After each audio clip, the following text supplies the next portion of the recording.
Welcome to Fun Science with Rohini. Today I will continue the folklore of science, and it is very fascinating because today's folklore is quite fascinating because the eureka moments have been delivered in a dream. I was 10 or 11 when I first heard about the benzene ring structure and the lore associated with it.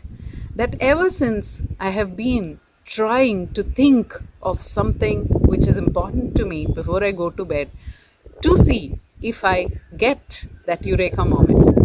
It's been more than 3 decades. I am still trying, but I'll tell you the folklore. The year was 1862, and Auguste Kekule lived in Ghent, Belgium. He was a chemist and he was working on the structure of molecules, and he was obsessed with cyclical compounds. He wanted to know the structure of benzene ring. Every day from his bachelor's quarters, he would go to his lab, work on benzene structure, come back home, sit at his study table, which was a very small study table beside a fireplace, and work on benzene structure. And he did this for a very long time. But he could not fit little things in place, and he did not get the benzene structure. One day he was thinking so much about it. Every day he thought only about this, and one day he was thinking too much about it that he got tired. After he came back from the lab, he sat at his study table and he was working and working on the benzene structure that he got very exhausted with it. So he decided to take a small short nap. So he turned his chair to the fireplace and then he closed his eyes and he was half asleep, in a half asleep state, as he himself told his friends later on. In a half asleep state, and then he started dreaming. First, the molecules were dancing and they were arranging, the lines between the molecules were twisting and turning, and they were behaving like snakes and all. And then, very clearly, he is supposed to have seen a snake biting its own tail. So the snake's face was like this, and it was biting its own tail. It was eating its own tail, so it appeared like a circle. And he also said that the snake looked very mockingly at him, and it was teasing him in some way. And that was a very, very clear vision he had.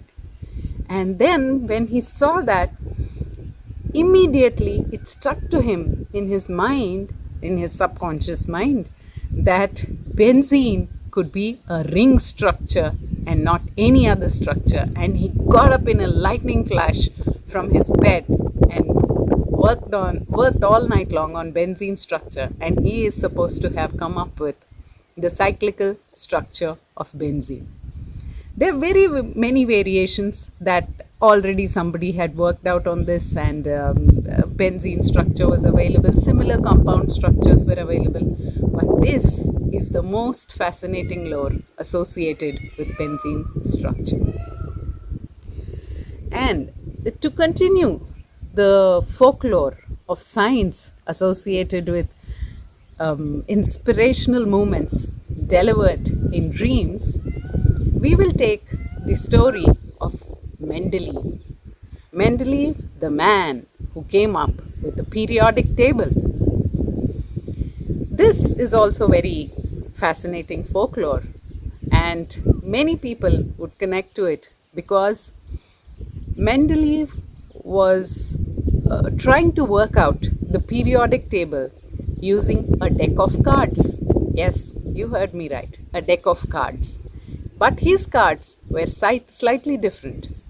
They did not have numbers or symbols on them. They had atomic weights of all 65 elements known back then, with their properties written down. The cards had all 65 elements written down on each card, and they contained the atomic weights of the element and the properties of the element. And then he always tried to organize it in such a way that it seemed logical, like how we do in solitaire. Solitaire, patience, these are the games where you arrange the deck of cards in a logical way. Horizontally, they are all four symbols arranged, and vertically, the numbers are in order. So he was trying to play solitaire with his cards of containing elements. And the day was 17th February 1869. He had his breakfast and he started playing with his deck of cards. And he worked on it so frivolously that he missed his train, but he didn't know that he missed his train. And he worked on it for 3 whole days. It is said that he worked on it for 3 whole days. And then, after 3 whole days, he still could not organize them in a logical order. He was nearly there, but he was not there. There's a lot of difference between nearly and there. So he was nearly there, but he wasn't there, and he did not know what to do. He worked on it for 3 whole days without a break, and he was exhausted. He was almost about to become sick. And then after 3 days, he could not work anymore, and he slept. He slept and he slept, and that night, in his dream, the elements, all 65 elements known back then, arranged themselves in a very logical order based on their atomic numbers and properties, and appeared to him like a table. In a moment, in a flash, he got up and he wrote it down on a piece of paper, and in 2 weeks, he's supposed to have published this work in less than 2 weeks, and here we are with the periodic table containing all the elements of Earth now. And he also predicted that there will be more elements added, and the 101st element in the periodic table is named after him. And that is how we have all the elements on Earth listed in a table format. Thank you.